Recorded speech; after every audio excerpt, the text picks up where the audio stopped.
I like the idea that every day when somebody uses one of my pieces, they actually make the connection to me, and they also think about what they're eating or drinking a lot more versus just kind of like a cheap piece that they got from wherever. I was actually getting ready to go into the Coast Guard because I was sick of school, didn't want to do it anymore, and Utah Valley University gave me, or basically just started offering a Bachelor's of Fine Arts.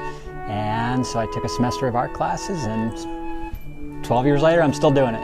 I think the coolest thing about seeing others is you see them start to think about pots and the things that they use in a daily routine a lot differently. So they start thinking about the function of a piece versus just the appearance of the piece. I think that combined with the kind of escape from the real world that I provide is the other cool thing about it.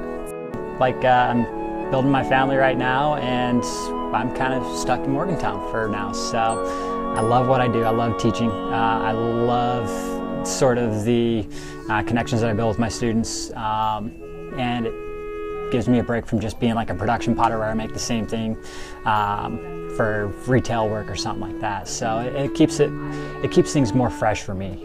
My friends kind of call me a schizophrenic potter because I always show up to a pottery sale with different pots. I think just the idea that function and comfort is the two things that I strive for in my pots. But I always will throw a curveball in there and go completely in a different direction because it keeps me entertained. I can't make the same thing over and over. The hardest thing for me as a teacher is coming up, because a lot of people have been coming for 2 or 3 years. And so I have to keep kind of finding new ideas or new ways to kind of push them and into improving as well. So I think that's the way that they push me. And it probably has a little bit of impact on my pots as well. Zen Clay is not just a name.